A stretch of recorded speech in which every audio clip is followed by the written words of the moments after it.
देखिएगा, आज का जो लेक्चर है इंस्टेंटेनियस करंट और एवरेज करंट के बारे में है। तो पहले बेसिक ग्राफ के बारे में समझ लेते हैं।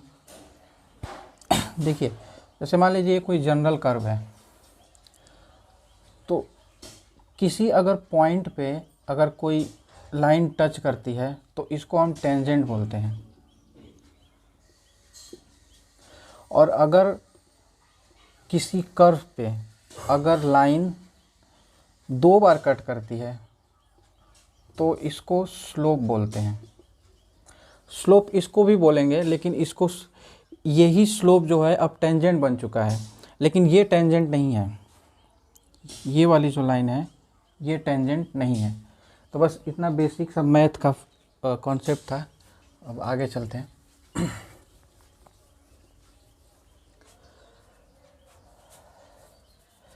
तो देखिए, इसका थोड़ा रिलेशन काइनेमेटिक्स से है। तो काइनेमेटिक्स में वेलोसिटी और एक्स का जो ग्राफ बनाया जाता है, जैसे मान लीजिए कि अगर ये एक्स टी ग्राफ है, एक्स टी ग्राफ है,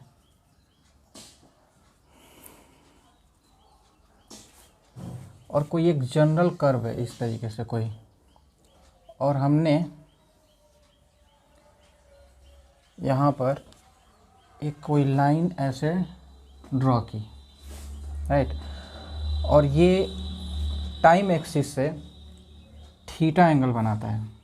और ये वाला जो पॉइंट है, let's suppose that this one T1, और यहाँ जो कट करता है लेट्स सपोज दैट T2, और ये वाली जो पॉइंट है इसको लेट्स सपोज दैट x1, और इस वाले पॉइंट को लेट्स सपोज दैट x2।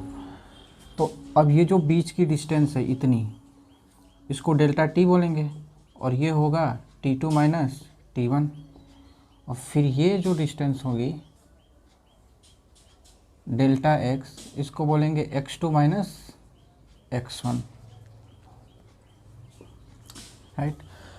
अब देखिएगा कि इस ट्रायंगल में, अब देखिए ये बेसिक सा छोटे क्लासों में पढ़ा जाता है कि अगर ये थीटा एंगल है तो ये भी थीटा एंगल होगा। तो ठीक वैसे ही कि अगर ये थीटा एंगल है तो बताइए ये भी थीटा एंगल होगा।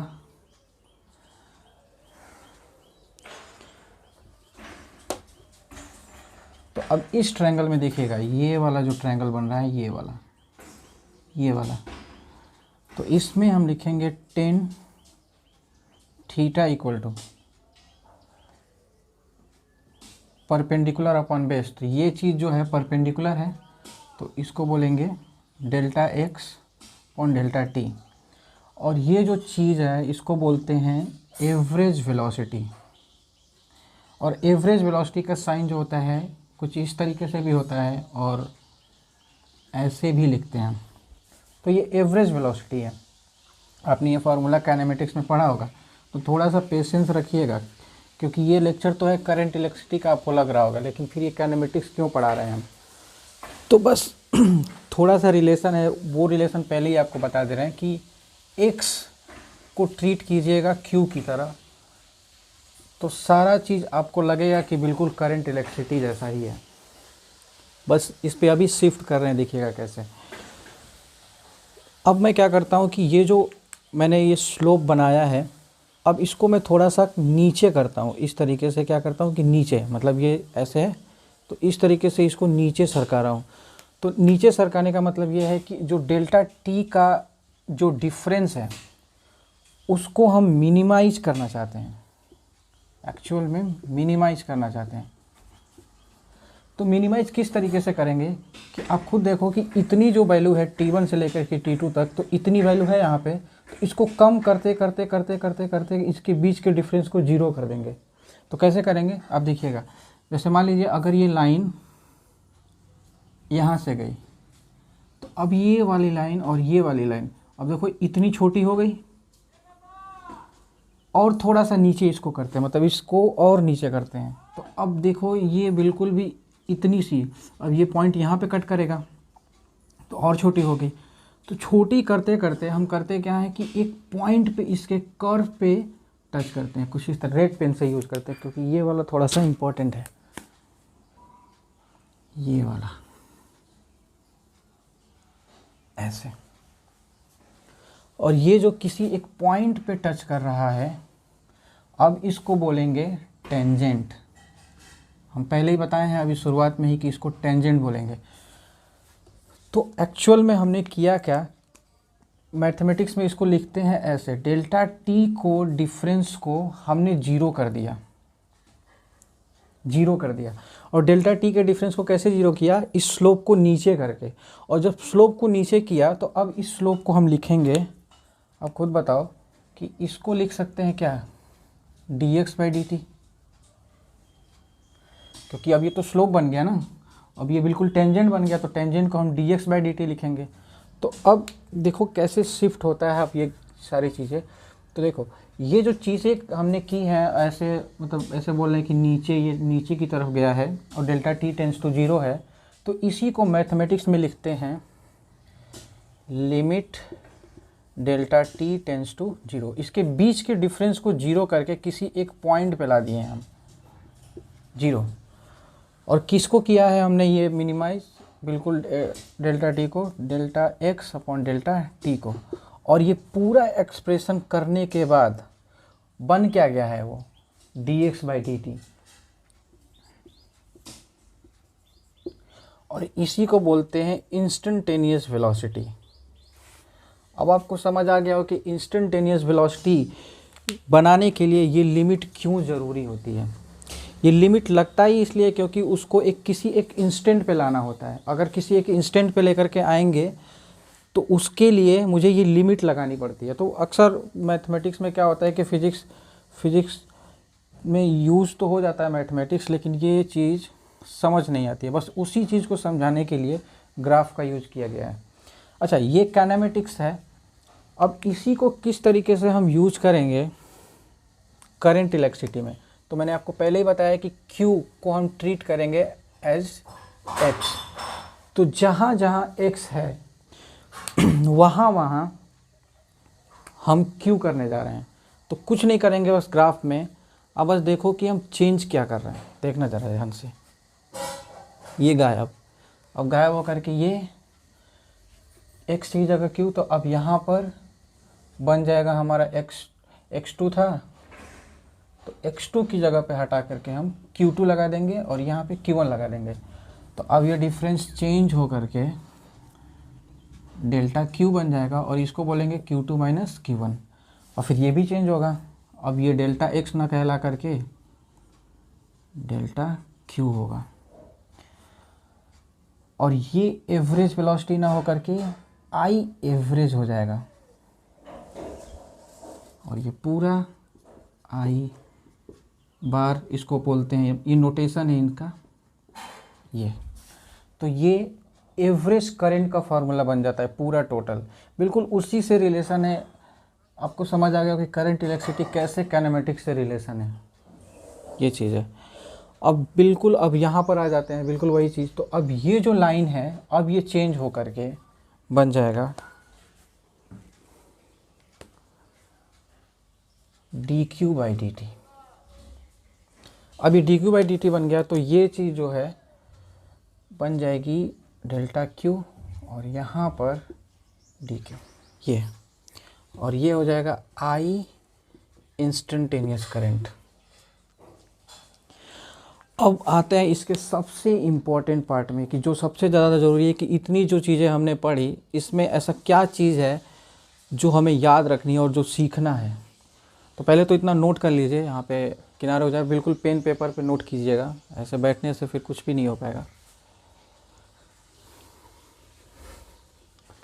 अब वो लिखने जा रहे हैं, देखिएगा कि जब कोई स्लोप कर्व पे 2 बार कट करता है, जैसे ये वाली जो लाइन है 2 बार कट किया है, यहाँ बना देते हैं, कोई भी जनरल ऐसे भी ले लेंगे। तो अगर इस तरीके से 2 बार कट करता है तो फिर ये जो देता है एवरेज देता है।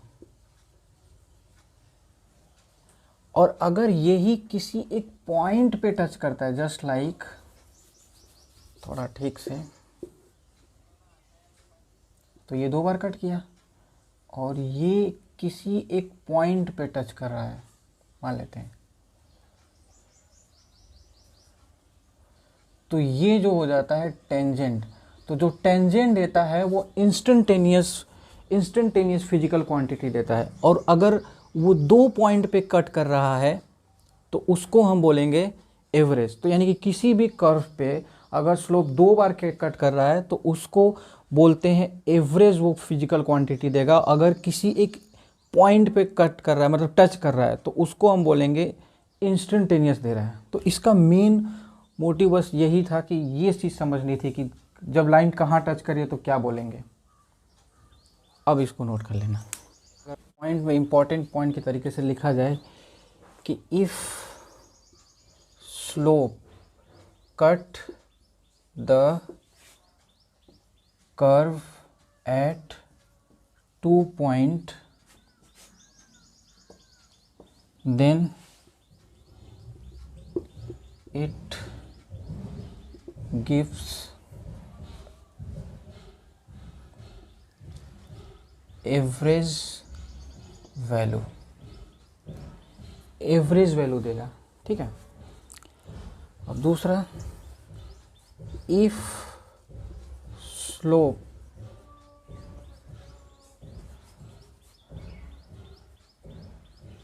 become a tangent,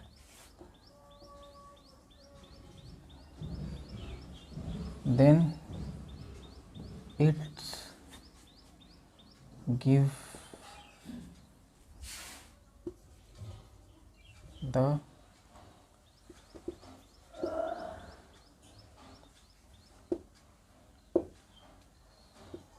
instantaneous value. ठीक है, इसको नोट कर लीजिए, ये काफ़ी ज़रूरी चीज़ है। काइनेमेटिक्स में तो बहुत ज़्यादा यूज होगा, बहुत ज़्यादा।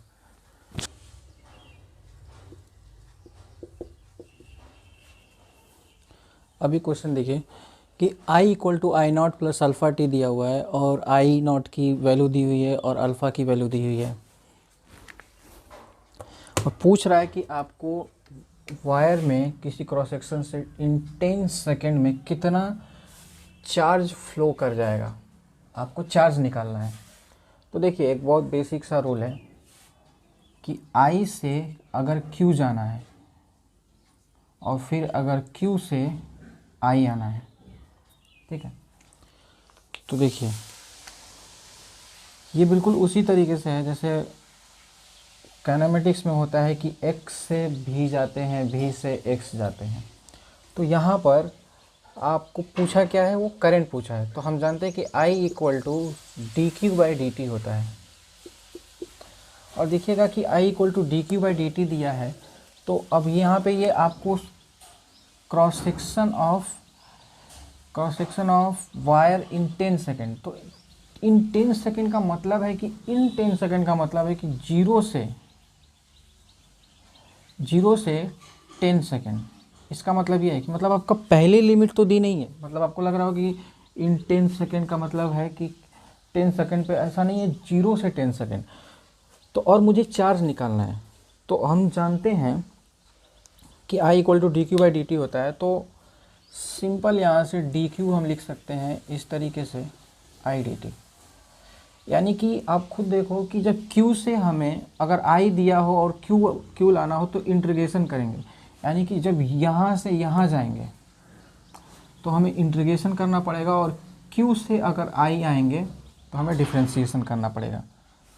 बेसिक्स है, वो तो क्वेश्चन को देख करके ही समझ आना चाहिए, लेकिन फिर भी थोड़ा अगर कन्फ्यूजन भी होता है तो ये देख लेना चाहिए। तो अब देखते हैं कि डी क्यू निकालना है हमें।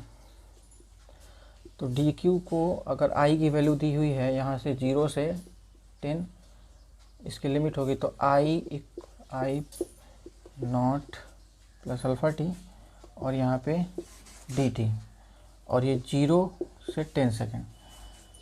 तो ये होगा I naught T plus alpha T का स्क्वायर बाई 2, और upper limit minus lower limit. ठीक है, तो ये Q इक्वल टू हो जाएगा, अब 10 की वैल्यू रखेंगे, आई नॉट इंटू 10 प्लस अल्फ़ा ये बाई 2 माइनस 0, ये कैंसिल आउट 50।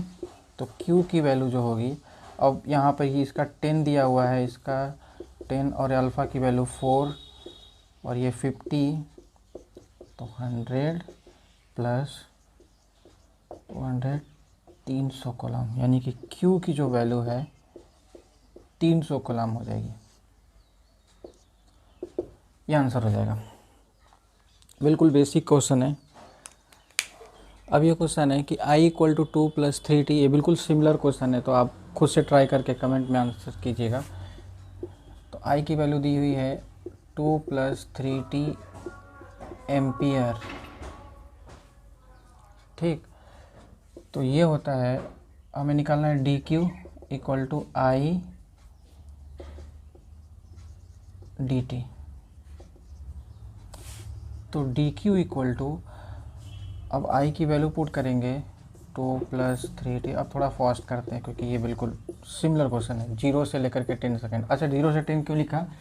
फर्स्ट 10 सेकेंड ये जो दिया है, इसका मतलब है कि फर्स्ट 10 सेकेंड मतलब पहले 10 सेकेंड में, यानी कि 0 से लेकर के 10 सेकेंड। लिमिट बिल्कुल पहचान में आ जानी चाहिए क्वेश्चन को पढ़ करके।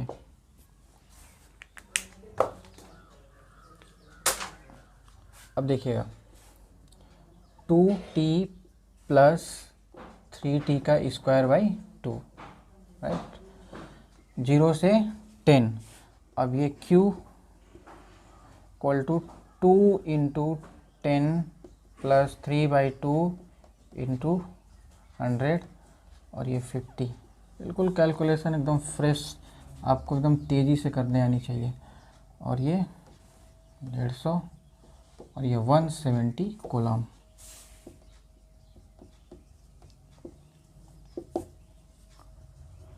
कॉलम इसका आंसर होगा, ठीक है। ये हो गया।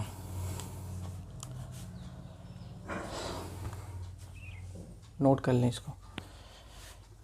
ये देखिए कि Q equal to t² + 2t, current I at 2 second.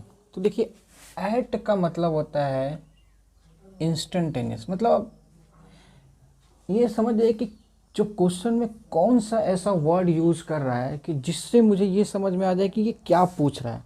तो उस वर्ड्स का यूज़ आप जितना क्वेश्चन करेंगे ना, आपको समझ आएगा। लेकिन आपको मैं कम ही क्वेश्चन में समझा दूंगा कि ये क्वेश्चन एक्चुअल में अब समझा कैसे जाता है, पढ़ने के बाद क्या पूछेगा, ठीक है। तो वो क्वेश्चन पढ़ने के बाद वो अंडरस्टैंडिंग जो होती है ना, वो मतलब इंग्लिश पढ़ने से नहीं होती है, वो प्रैक्टिस करने से होती है कि एक्चुअल में पूछ क्या रहा है। तो ऐड है तो इंस्टेंटेनियस पूछ रहा है, एक्चुअल में ये चीज़ है। तो बस ये छोटी छोटी बातें हैं, इसको भी ध्यान रखेंगे। तो अब वो पूछ रहा है कि I equal to dq/dt, right. तो निकालते हैं, इसको डिफ्रेंशिएट करेंगे तो 2t + 2 होगा, ठीक है। और ये I पूछ रहा है at t equal to 2 second, तो ये 2 × 2 + 2, ये हो जाएगा 4 + 2 यानी कि 6 एम्पियर। तो I इक्वल टू 6 एम्पियर, ये फर्स्ट क्वेश्चन का आंसर है, ठीक है। अब आते हैं average current flow t equal to 0 से लेकर के t इक्वल टू 2 सेकेंड। अब ये एवरेज करंट पूछ रहा है, और एवरेज करंट में आप देखो, एवरेज जब भी यूज होगा तो इंटरवल दिया होगा, और किसी एक अगर इंस्टेंटेनियस होगा तो कोई एक वैल्यू दी होगी। जैसे कोई टेंजेंट एक पॉइंट पे कट कर रहा था ना, और तो इसी वजह से टेंजेंट एक पॉइंट पे कट करता है क्योंकि वहाँ पे एक सिंगल वैल्यू ही मिल सकती है। और अगर वही स्लोप जो है अगर 2 पॉइंट पे कट कर रहा है किसी कर्व को, तो आप देखना 2 वैल्यू दे रही है, 2 वैल्यू दे रही है। मतलब बिल्कुल ग्राफ से फिजिक्स बिल्कुल क्लियर हो जाती है, और हम लोग ज़्यादा ग्राफ से ही सीखेंगे। ग्राफिकल अप्रोच फिजिक्स को सीखने का सबसे अच्छा तरीका है। अगर किसी सिचुएशन को अगर आप ग्राफ से समझ लेते हैं फिजिक्स में, वो पूरी तरीके से कॉन्सेप्ट आपका क्लियर हो जाता है। अब ये देखिएगा, आई निकालना है, आई एवरेज। तो हम जानते हैं delta Q equal to delta T, तो ये होगा Q2 - Q1 और ये T2 - T1। तो मुझे Q2 चाहिए। अब Q2 कैसे निकलेगा? Q2 होगा आपका फाइनल, यानी कि t इक्वल टू 2 सेकेंड पे, और यानी कि 2 सेकेंड पे जो टी स्क्वायर यहाँ पे रखेंगे तो टी स्क्वायर प्लस 2 इंटू 2, तो ये हो जाएगा Q2 हो जाएगा 4 + 4 यानी कि 8 कूलम।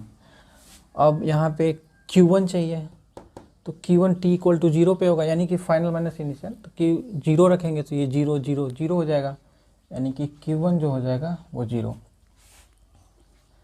तो I एवरेज निकल कर आएगा 8 - 0/2 - 0, T2 - T1, तो 8/2। अच्छा, ये बिल्कुल भी बहुत आसान क्वेश्चन है, मतलब बेसिक से शुरुआत की जा रही है तो हम छोटे क्वेश्चन भी साथ करते चलेंगे। ठीक है, अब इसको नोट कर लें, और समय नहीं देंगे, ऐसा नहीं है कि इसमें बहुत ज़्यादा समय दिया जा रहा है, नहीं, आपका टाइम बिल्कुल ख़राब नहीं होगा।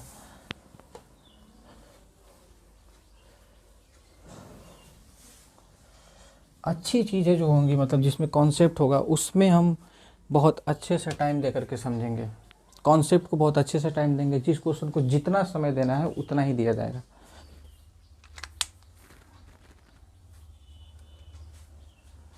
अब देखिए, अब काफ़ी इम्पोर्टेंट एकदम कॉन्सेप्ट है, इतना मतलब ज़्यादा इम्पोर्टेंट कि इसी पे पूरा लेक्चर बेस्ड है, मतलब अभी जो अब जो करने वाले हैं इसी कॉन्सेप्ट पे बिल्कुल बेस्ड है, और ये बिल्कुल काइनेमेटिक्स से हम सीखेंगे। और देखिए कैसे सीखते हैं, मैंने आपको पहले ही बताया था कि आप Q को x की तरीके से इमेजिन कीजिएगा। ठीक है, तो यानी कि मैं ये कहना चाहता हूँ कि I = dq/dt के एक्सप्रेशन को आप V = dx/dt से बिल्कुल इमेजिन कीजिएगा। ये बिल्कुल एक्सप्रेशन बिल्कुल सिमिलर हैं, मतलब जिस तरीके से इसकी वैल्यू चेंज होगी उसी तरीके से इसकी भी वैल्यू चेंज होगी, मतलब जिस तरीके से ये चेंज होगा उस तरीके से ये भी चेंज होगा, यानी कि हमारा जितना कॉन्सेप्ट इस पे यूज होने वाला है वही चीज़ इस पे यूज होगा। तो समझेंगे हम ये और क्वेश्चन करेंगे इसके। अब देखिए, इसको समझने जा रहे हैं, क्या चीज़ समझने जा रहे हैं ज़रा सुनना।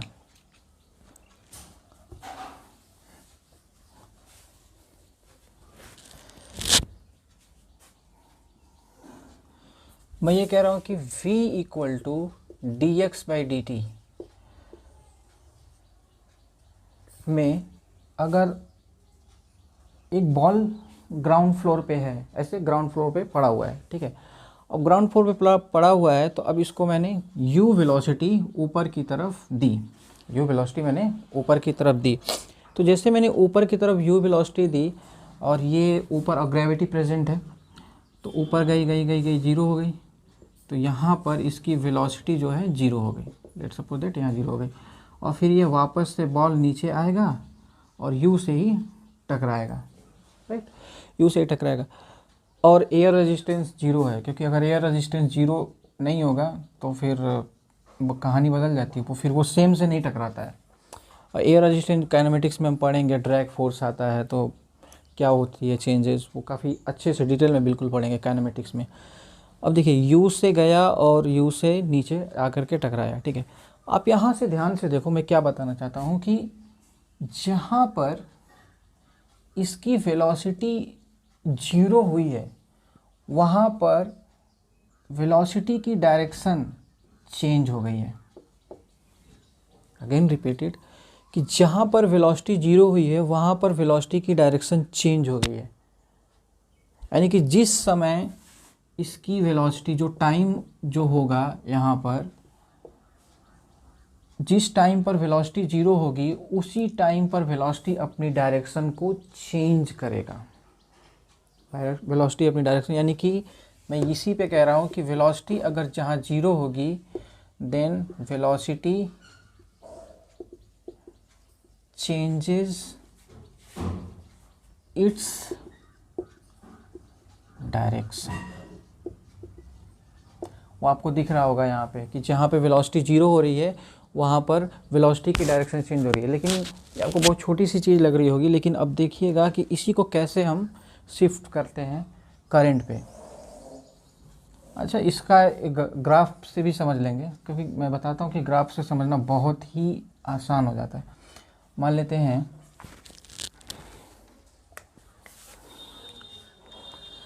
डिफरेंट कलर यूज करते हैं क्योंकि अच्छा लगता है। ये V है और ये T है। तब T इक्वल टू 0 पे, जैसे यहाँ पे है, तो इसकी वेलोसिटी कुछ है, कितनी है, u है। लेट्स सपोज दैट u है, और ऊपर की तरफ है तो पॉजिटिव है, मतलब ऊपर की डायरेक्शन को हमने पॉजिटिव ले लिया और नीचे की डायरेक्शन को हमने निगेटिव ले लिया, राइट। अब ऊपर की डायरेक्शन को पॉजिटिव लिया तो अब जैसे जैसे ऊपर जा रहा है वैसे वैसे इसकी वेलोसिटी घट जा रही है, क्योंकि नीचे g लग रहा है, एक्सेलरेशन g लग रहा है, तो इसको क्या करेगा, धीरे धीरे घटाता जाएगा। कम करते करते 0 कर दिया तो घट रहा है टाइम के साथ, जैसे टाइम बढ़ रहा है वैसे वैसे ये घटते घटते घटते घटते घटते घटते 0 हो गया।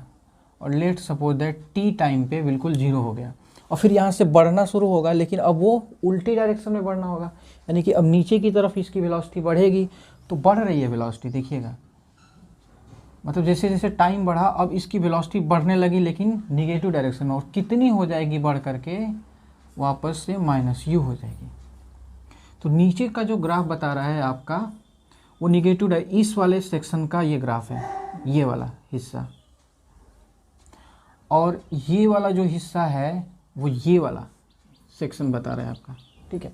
ये ग्राफ से बिल्कुल क्लियर हो जाता है, ठीक है। और यहाँ पर जो टाइम है वो ये है, जहाँ पर इसकी वेलोसिटी 0 हो रही है। तो आप देखो इस टाइम पर इसकी डायरेक्शन चेंज हो रही है, मतलब इस टाइम के ऊपर है इसकी वेलोसिटी, और इस t टाइम के नीचे है वेलोसिटी, यानी कि जिस टाइम पर इसकी वेलोसिटी 0 हो रही है वहाँ पर ये क्या हो रहा है, इसका ग्राफ चेंज जो है, इसकी वेलोसिटी की डायरेक्शन चेंज हो रही है, ये बात है। तो ये चीज़ चलो हम काइनेमेटिक्स पे हम बता रहे हैं, लेकिन हम बताएं क्यों काइनेमेटिक्स से, हमने बताया ना कुछ तो रिलेशन है यहाँ पे। तो बस अब मैं कर क्या रहा हूँ कि इसी चीज़ को करंट पे कैसे यूज करेंगे। मैं ये बोल रहा हूँ कि जिस तरीके से ये चीज़ है ना, I इक्वल टू dq/dt है, तो जहाँ पर करंट की वैल्यू 0 होगी वहाँ करंट की डायरेक्शन चेंज होगी। तो जितना जो चीज़ें मैंने ये सब कुछ समझाया बस इसी लाइन के लिए, करंट चेंजेस इट्स डायरेक्शन।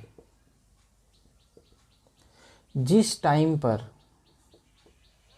मान लेते हैं t टाइम पर अपनी करंट की वैल्यू 0 हो रही है, तो उसी समय करंट अपनी डायरेक्शन चेंज करेगा। जिस तरीके से वेलोसिटी उस जिस टाइम पे 0 हो रही थी, जिस टाइम पे, और उस टाइम पे वेलोसिटी अपनी डायरेक्शन चेंज कर रही थी, ठीक वैसे ही जिस टाइम पर करंट 0 होगा उसी टाइम पे करंट की डायरेक्शन चेंज होगी। इस वजह से समझाया। अब इसमें समझाना, थोड़ा सर्किट वर्किट बनाना, थोड़ा उतना ज़्यादा मतलब आपको फील नहीं आएगा, लेकिन वहाँ पे हमारी ये रियल लाइफ में तो भाई चलता है, बॉल फेंके ऊपर और दिख रहा है कि नीचे आ रहा है। तो बस इसी वजह से उससे इसका रिलेट करके बताया, थोड़ा आसान हो जाता है समझना, अंडरस्टैंडिंग काफ़ी अच्छी बन जाती है हमारी। अब ये समझ गए। अब इस पे हम क्वेश्चन करने वाले हैं, और बिल्कुल डिसेंट क्वेश्चन होंगे, बिल्कुल आने लायक क्वेश्चन होंगे वो।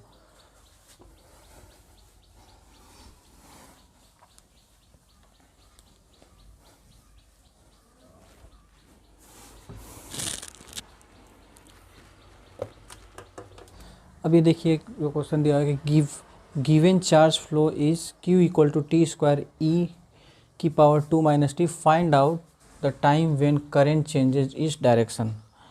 तो हमें वो टाइम निकालना है जब इसकी करंट की डायरेक्शन चेंज होगी, हमें वो टाइम निकालना है।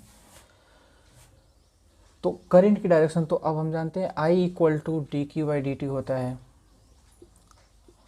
अब इसी को हम देखिए, अब पूरा चीज़ बिल्कुल अभी जो समझाया है उसी पे है। तो अब जहाँ पे इसी को 0 कर देंगे, मतलब टाइम को, करंट को निकाल करके उसको 0 करके वो हम टाइम निकाल लेंगे। मतलब मैं ये कह रहा हूँ कि करंट चेंजेस इस डायरेक्शन है कि करंट चेंज कब करेगा डायरेक्शन, जब उसकी वैल्यू 0 होगी, वहीं पर तो ये चेंज होगा। तो वो टाइम हमें निकालना है जब करंट की वैल्यू 0 होगी, क्योंकि वही वो टाइम है जब इसकी डायरेक्शन चेंज होगी। ठीक है। तो बस वही कर रहे हैं, तो अभी करंट निकाल ले रहे हैं। बेसिकली ये करंट निकालना ही मेन काम है इसका, बाकी तो जीरो करना एक कॉन्सेप्ट का यूज है। तो देखिएगा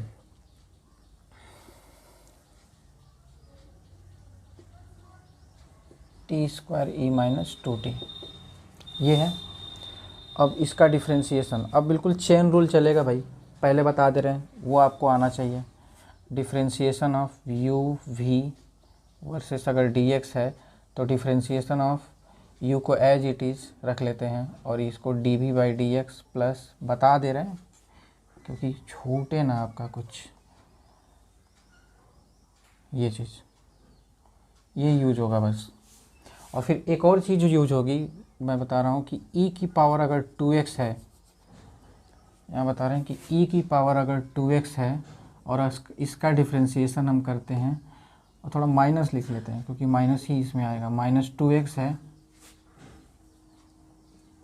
तो इसका e की पावर 2x और इसका डिफ्रेंशिएशन इंटू -2 होगा। ये दोनों चीज़ यूज होने वाली है बस। इसको देखिएगा कि क्योंकि इसका भी चेन रूल है एक्चुअल में, इसका डिफ्रेंशिएशन एज इट इज़ और इसका -2, ठीक है।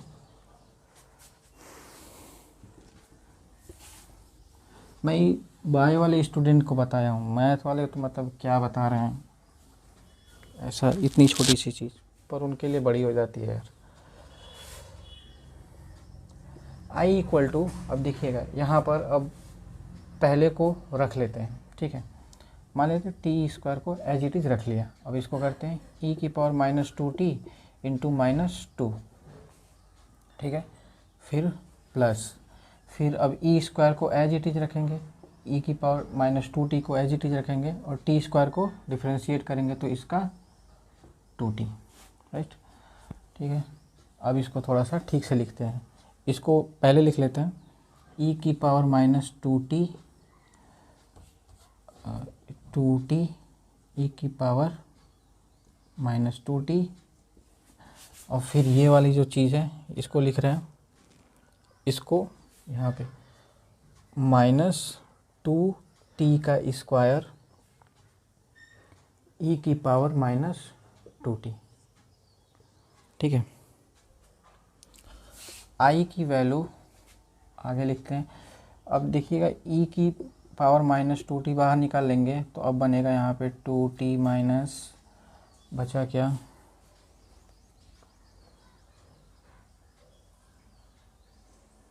2t का स्क्वायर, ये बचा, ठीक है। अब इसी की वैल्यू को हमें क्या करना है, जीरो करना है। तो अब इसकी वैल्यू को जीरो करेंगे तो ये तो पॉजिटिव होता है, अच्छा ये हमेशा पॉजिटिव होता है तो इसको तो भेज ही देंगे, तो इससे मुझे कोई वैल्यू नहीं मिलने वाली, ठीक है।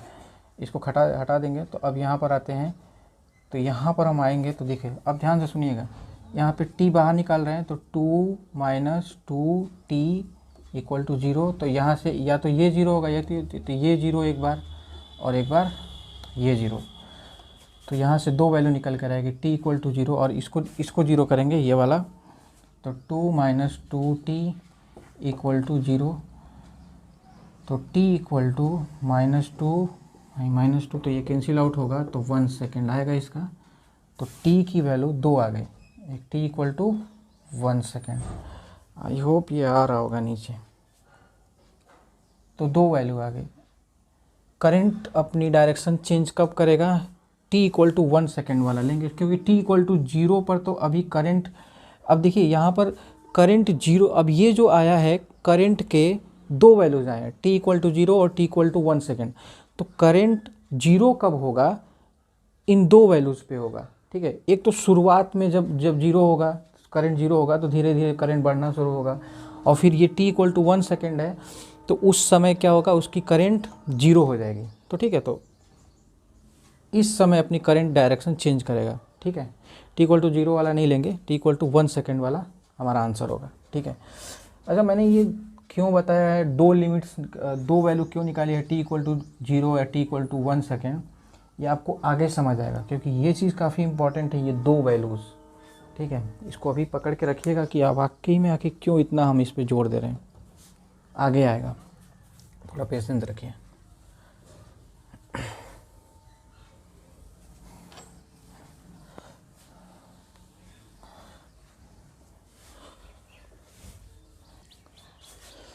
अभी देखिए बिल्कुल सिमिलर क्वेश्चन है और बिल्कुल आप भी हमारे साथ करते जाइए क्योंकि आप बिल्कुल कॉन्सेप्ट समझ चुके हैं। तो अब देखिएगा I equal to D Q by D T, उसका डिफ्रेंसिएशन तो e की power minus 4t as it is और इसका 3t का स्क्वायर फिर प्लस फिर t cube as it is फिर इसका e की पावर माइनस 4t और इंटू माइनस 4।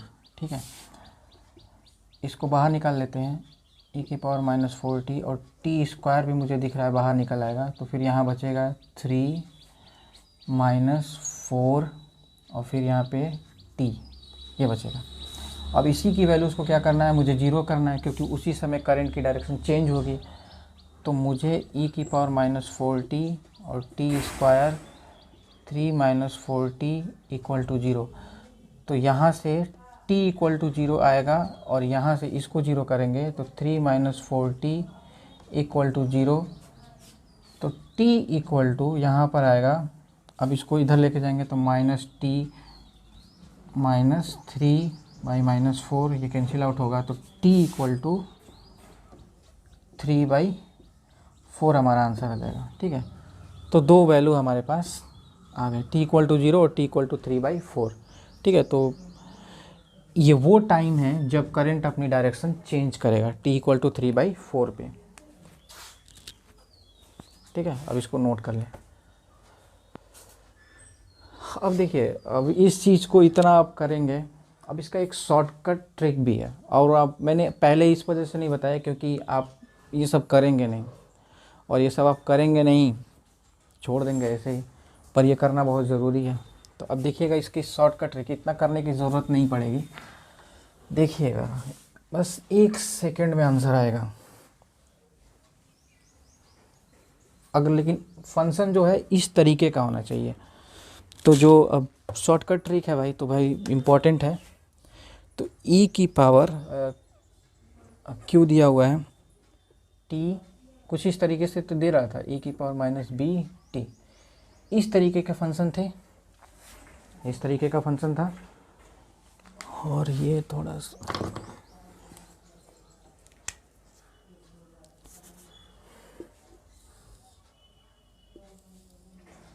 तो इससे टाइम हमें वो चाहिए जब करंट अपनी डायरेक्शन चेंज करेगा। ठीक है, वो टाइम।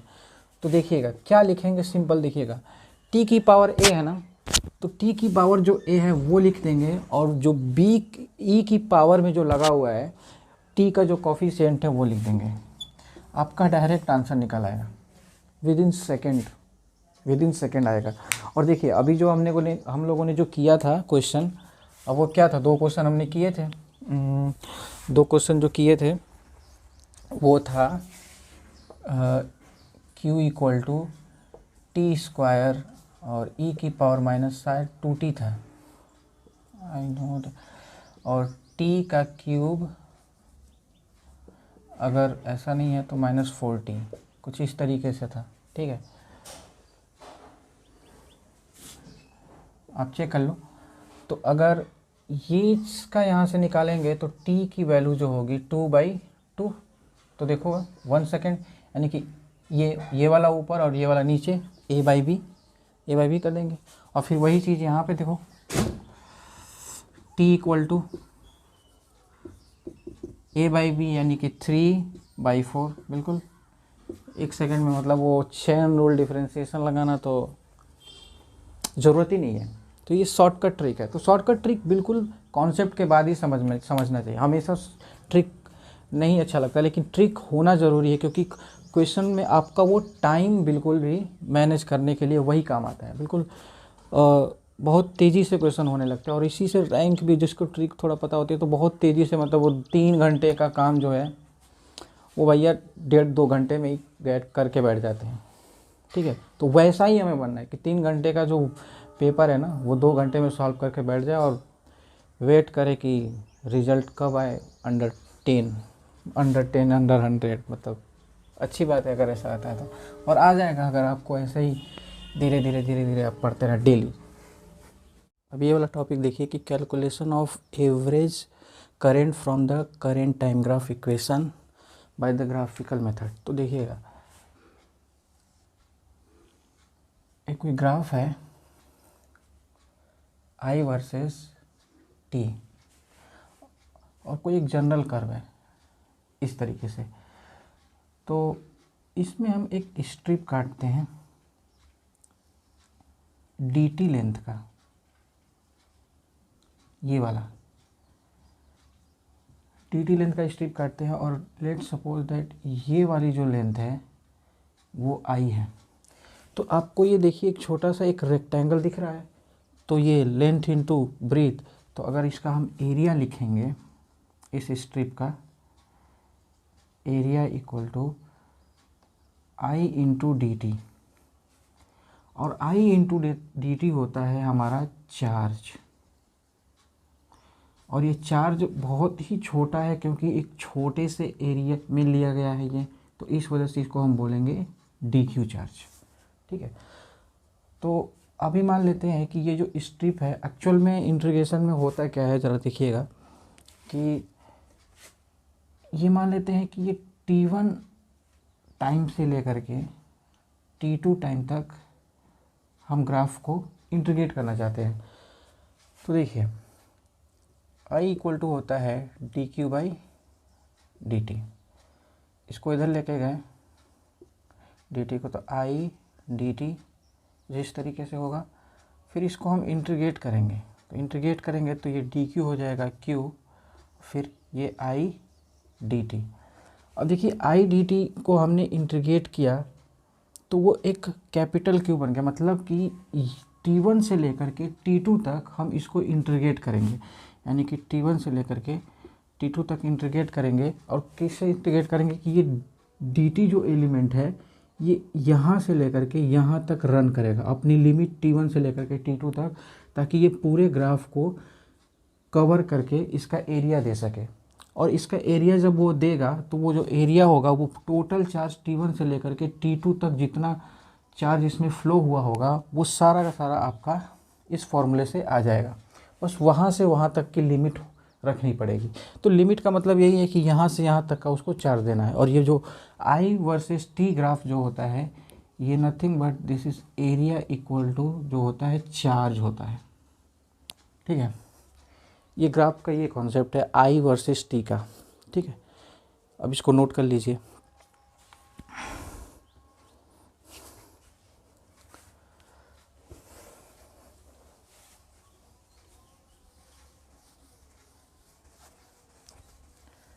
अब इसी पर एक क्वेश्चन है पूछा जाता है, बहुत छोटा क्वेश्चन है कि जैसे मान लेते हैं ये I है और ये T है और ये कोई ग्राफ दे दिया और let suppose that this is 5 और दिस इज़ 10, मतलब ये 5 टाइम पे है और ये 10 टाइम पे और ये भी है 5, और आपसे पूछा जा रहा है कि find current flow in first 10 second. ये क्वेश्चन है कि करंट फाइंड कीजिए कि पहले 10 सेकेंड में कितना करंट फ्लो हो गया।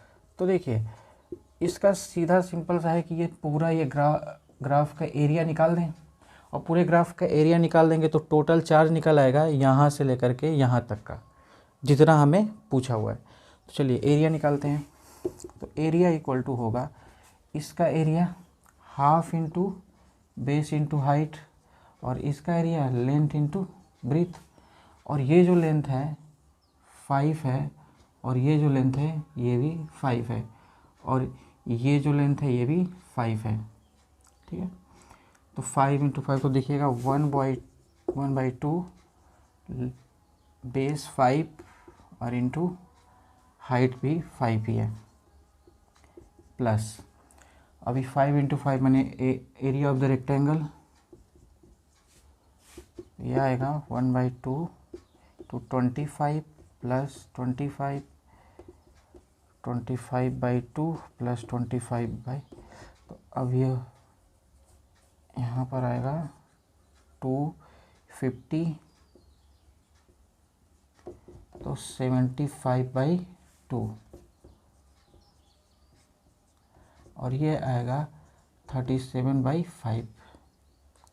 अब ये क्या है, अब जो एरिया आया है यही चीज़, एरिया क्या है, चार्ज है। तो यानी कि Q इक्वल टू 37.5 जो होगा कूलाम आपका चार्ज होगा। इसको नोट कर लीजिए। ऐसे कई तरीके का ग्राफ दिया जा सकता है। मैं एग्जांपल के तौर पे अगर आपको बता दूं, इतना नोट कर लीजिए पहले, ठीक है। ग्राफ अलग अलग, बस आपको एरिया निकालने आना चाहिए। जैसे मान लेते हैं कि मैं बस ऐसे ही बता रहा हूँ, बुक्स में जो क्वेश्चंस दिए रहते हैं उसको देख करके करा नहीं रहे। तो मान ले ऐसे दे दे और कुछ टाइम छोड़ दे, फिर ऐसे दे दे, तो आपको हो सकता है कि अगर ये 5 दे और ये 6 दे और ये 7 दे, तो आपको ये एरिया निकालना पड़ेगा। 5 से 6 7 का अगर वो पूछ रहा है कि करंट कितना फ्लो हुआ, तो जितना टाइम का पूछ रहा है उतना ही टाइम का आपको ग्राफ एक का एरिया निकालना पड़ेगा, ठीक है।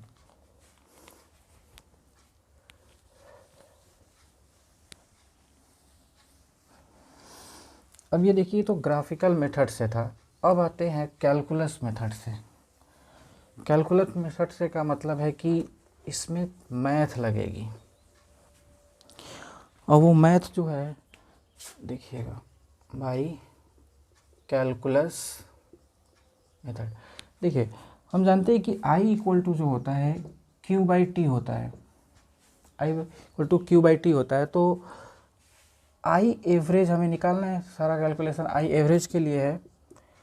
तो जो ग्राफ में हमने जो अभी पढ़ा था, ये था T1 से लेकर के जो T2 तक I इंटू dt, ये क्या था, चार्ज था, चार्ज ही तो था। तो ये टोटल चार्ज अगर मैं यहाँ पे रख दूँ और फिर टाइम की जगह पे देखिएगा ध्यान से कैसे फॉर्मूला ये बनता है, ये T1 से लेकर के T2 तक जो टाइम है dt, वो यहाँ रख दूँ, मतलब ये टोटल टाइम है। तो देखिए फॉर्मूला कैसे बनता है, बनाइए। तो ये है T1 से लेकर के T2 I dt, ऊपर चार्ज हो गया और नीचे जो है हमारा टाइम हो गया, T1 से लेकर के T2 टाइम। ये होता है एवरेज करंट का formula by the integration method. कुछ भी नहीं, ये ऊपर क्या है, ये चार्ज है, और नीचे क्या है, टोटल टाइम है, बस। और फॉर्मूला देखने में थोड़ा सा मतलब कैसे याद होगा, कुछ नहीं, बस यही चीज़ है, बस इसी का मॉडिफिकेशन फॉर्म है ये। मैथमेटिक्स को थोड़ा सा इसमें इंक्लूड कर दिया गया है, तो ये फॉर्मूला बन गया है। ओके, अब इस पे 2 क्वेश्चन हैं। अब दोनों ही क्वेश्चन बस हमारा आखिरी क्वेश्चन होगा, फिर ये टॉपिक हमारा ख़त्म हो जाएगा।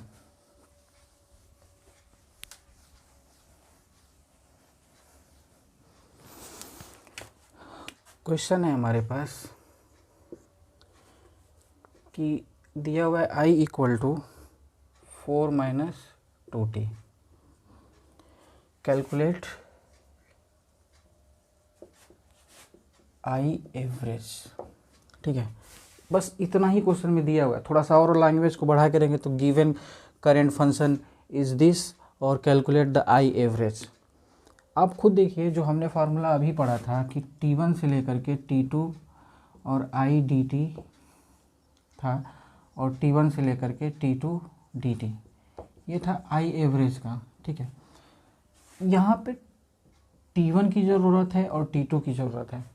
यहाँ पर चलो I तो दिया हुआ है, वो तो मेरा हो जाएगा, पर यहाँ पे कहीं पर भी टाइम का जिक्र नहीं किया है, और टाइम का जिक्र नहीं किया है तो बिना टाइम की लिमिट से ये फॉर्मूला कंप्लीट नहीं होगा, और हमारा जो कैलकुलेशन है वो तो अधूरा रह जाएगा।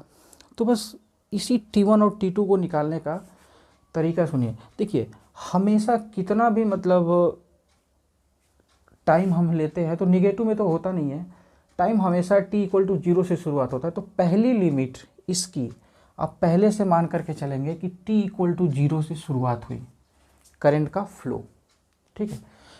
करंट का फ्लो t इक्वल टू 0 शुरुआत हुई, और कहाँ तक बंद हुआ, ध्यान से सुनिएगा कि कहाँ तक करंट बंद हुआ। तो बंद तब होगा जब करंट अपनी डायरेक्शन चेंज करेगा, और करंट डायरेक्शन अपनी चेंज तब करेगा जहाँ पर I इक्वल टू 0 होगा।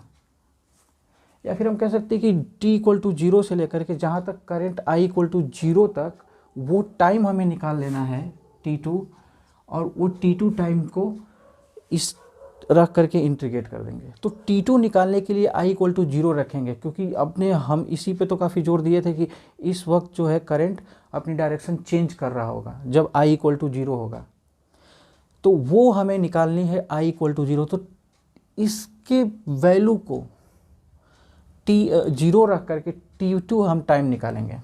ठीक है, तो चलिए पहले उसकी वैल्यू को 0 रख करके टाइम निकाल लेते हैं t2। तो पहला टाइम t1 जो है वो तो t1 इक्वल टू 0 है, और t2 हम कैलकुलेट करने जा रहे हैं। तो देखिएगा I इक्वल टू 0 रखेंगे तो वो जो है 4 minus 2t, 4 minus 2t equal to 0, तो t equal to -4/-2 cancel out होगा, तो ये होगा 2 सेकेंड, यानी कि टाइम मेरे पास 2 सेकेंड। मतलब इतनी सी चीज़ काफ़ी इंपॉर्टेंट है कि t2 आप निकालेंगे कैसे। ठीक है, अब यही जो है आपका t2 है। अब बचता है कैलकुलेशन। तो देखिए I average equal to integration 0 से लेकर के 4 माइनस 2t dt, फिर इंटीग्रेशन 0 से 2 और फिर dt। अब देखिए, अब इसका इंटीग्रेशन करेंगे तो 4t माइनस 2t का स्क्वायर बाई 2, और इसका जो होगा t इंटीग्रेशन होगा 0 से 2। और कौन सा फॉर्मूला लगाए हैं, x dx is equal to xn+1/2, ये फॉर्मूला लगा है, ये आपको पता होगा। फिर आगे कैलकुलेशन, फिर यहाँ पे 2 रखेंगे और ये इससे कैंसिल होगा, तो 4 इंटू 2 माइनस 2 to 4/2 माइनस 0, और ये -0 यहाँ पे हो जाएगा, तो ये आएगा मेरा 8 4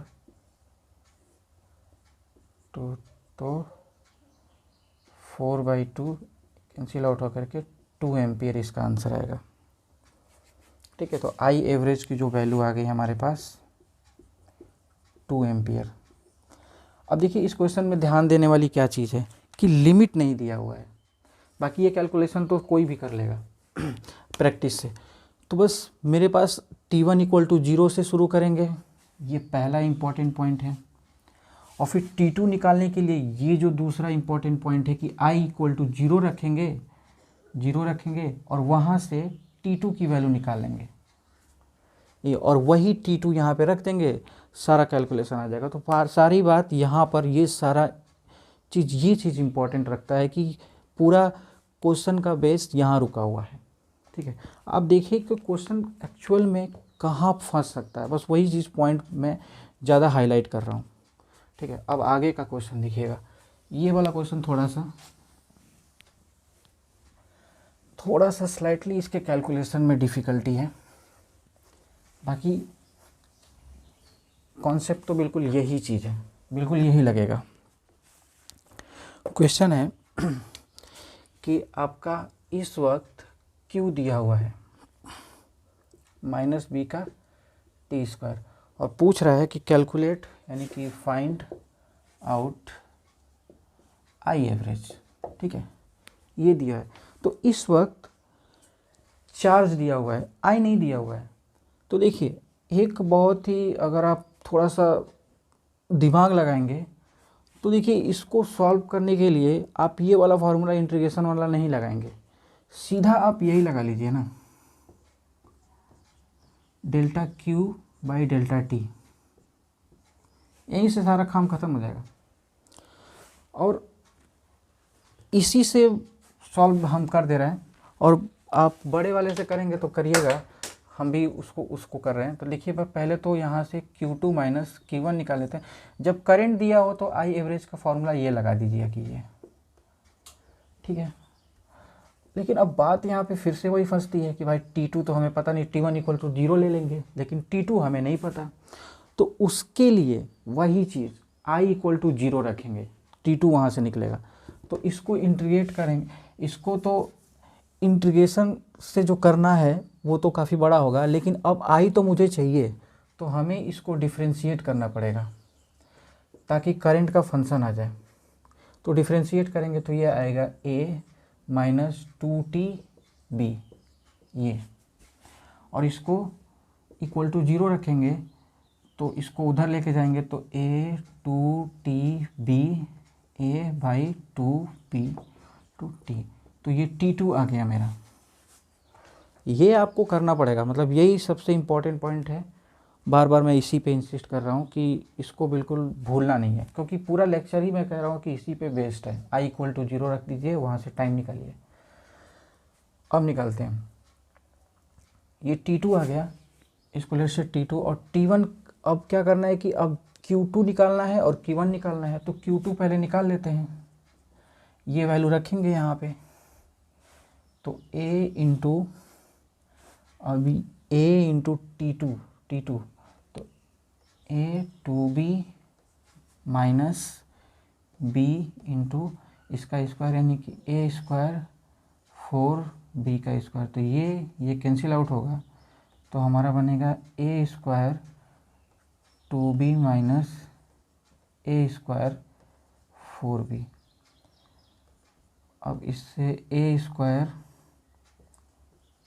2B बाहर निकलेगा और यहाँ बचेगा 1 माइनस 1/2, तो Q2 equal to A square 4B, ये 1/2 हो जाएगा, 1/2 इससे मल्टीप्लाई होगा तो ये मेरा Q2 आ जाएगा। अब Q2 आ गया, तो Q2 की वैल्यू यहाँ पे रखते हैं A स्क्वायर 4B। अच्छा, अब Q1 तो T इक्वल टू 0 रखेंगे। अब T इक्वल टू 0 जब रखेंगे इस एक्सप्रेशन में, इस वाले, तो ये 0 ये 0, तो ये तो 0 आ जाएगा। और फिर अब T2 माइनस T1 तो A/2B माइनस 0, तो आई एवरेज हमारा आ जाएगा A square 4B 2B into 2B/A। ये इससे कैंसिल होगा तो 2 बार, इससे कैंसिल होगा, ये ख़त्म हो जाएगा, A स्क्वायर से एक ख़त्म हो जाएगा तो बचेगा A/2, तो हमारा आंसर आ गया A/2। तो आई एवरेज की जो वैल्यू है वो A/2 आ गई, ये इसका आंसर होगा। ठीक है, अब इसका एक बहुत डिफ़िकल्ट रास्ता पड़ेगा इंटीग्रेशन करके, तो चलो वो भी कर लेते हैं। करेंगे क्या, करने के लिए तो बैठे हैं, इसको नोट कर लीजिए। ठीक है, लेकिन आसान तरीका है कि जब Q दिया हुआ है तो सीधा आप यही फार्मूला लगाइए, बात ख़त्म कर दीजिए। ठीक है,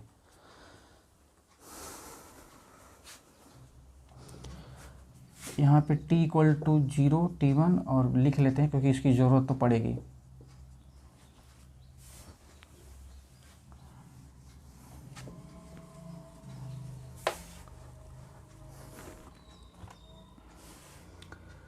आई equal to I average integration 0 से A/2B, फिर अब आई यानी कि इसको डिफ्रेंशिएट किए थे हम लोग, तो आई आया था A माइनस 2BT, फिर वही वैल्यू रखेंगे यहाँ पे, तो A माइनस 2BT बटा इंटीग्रेशन 0 से 2B dt। ठीक है,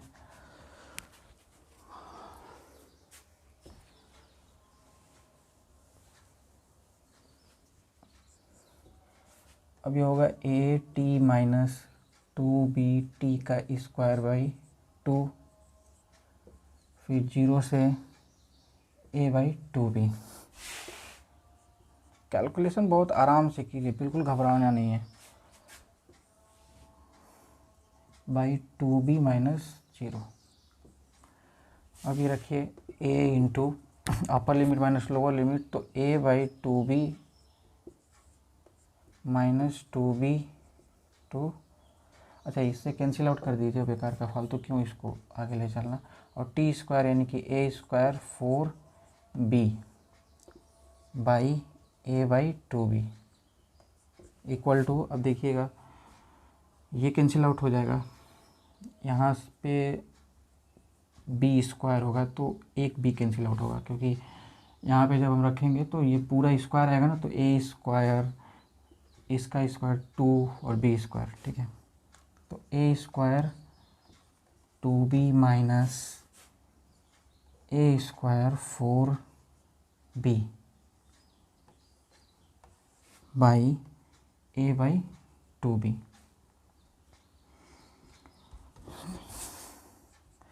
अब इसमें से ए स्क्वायर 2b बाहर निकलेगा तो बचेगा 1 माइनस 1/2 और ये होगा ए 2b। तो A square 2b into half यहाँ से, और ये ऊपर जाएगा तो 2b ऊपर चला जाएगा और ए नीचे हो जाएगा, तो ये ए से कैंसिल, ये 2b से 2b कैंसिल, तो ए बचा और 2 बचा। तो देखिए इससे भी वही आंसर आ रहा है, तो a बाई 2, ठीक है। आपका कैलकुलेशन अगर अच्छा है ना तो आपका कोई भी मतलब मेथड आपको आसान लगेगा, ठीक है। ये चीज़ें होगी, ये काफ़ी अच्छा क्वेश्चन है और इतना मतलब मुझे नहीं लगता कि नीट में इतना डिफ़िकल्ट आएगा, नहीं आ सकता। आया तो ठीक है, वो अच्छे क्वेश्चंस में होगा, अगर आया तो एम्स में हो सकता है, लेकिन अब तो सारा नीट हो गया, ठीक है। इसको पूरा नोट कर लीजिए, नोट कर लिया। अब देखिए आज का लेक्चर तो यहाँ ख़त्म होता है, लेकिन आपको अगले लेक्चर में हम करंट डेंसिटी का संपूर्ण ज्ञान दिया जाएगा। करंट डेंसिटी, बस आपको एक होमवर्क दे रहे हैं हम, I equal to NEVD A, ये बस याद कर लीजिएगा, याद करके आइएगा, ठीक है। अगले लेक्चर में जो थर्ड लेक्चर होगा, अच्छा इस जो फोर्थ लेक्चर होगा वो होगा, मतलब ये तो थर्ड लेक्चर होगा, फोर्थ लेक्चर जो होगा वो ड्रिफ्ट वेलोसिटी का होगा। तो ड्रिफ्ट वेलोसिटी का होगा, तो ये चीज़ जो है ड्रिफ्ट वेलोसिटी में प्रूफ कराई जाएगी पूरा अच्छे से, मतलब काफ़ी अच्छा प्रूफ, मतलब एक बार में आपको वो प्रूफ समझ में आ जाएगा। लेकिन हमने कुछ कॉन्सेप्ट्स इसमें भी हैं, करंट डेंसिटी में इसका यूज करेंगे, वो छूट जाएगा अगर मैं इसके भरोसे रहा तो इस वजह से मैं इसको आपको बोल रहा हूँ कि रट लीजिए, और इसको प्रूफ तो हम इसमें कराएंगे लेकिन यूज एक बार इसमें हम करेंगे। तो इस वजह से बस आपको लिख रहे कि NEVD, 4 ही लोग तो हैं यार, NEVD इंटू A, और वैसे भी आपको रटना पड़ेगा प्रूफ करने के बाद, तो अभी इसको रट दीजिए। ये करंट और ड्रिफ्ट वेलोसिटी के बीच में रिलेशन है, ठीक है। इसको प्रूफ भी करेंगे फोर्थ लेक्चर में, इसको आप बस याद कर लीजिएगा। अगले लेक्चर में करंट डेंसिटी, अगला लेक्चर जो होगा करंट डेंसिटी होगा, पूरा डिटेल में होगा, उसको देखने के बाद फिर आपको कुछ देखने की ज़रूरत नहीं होगी। Finish this lecture.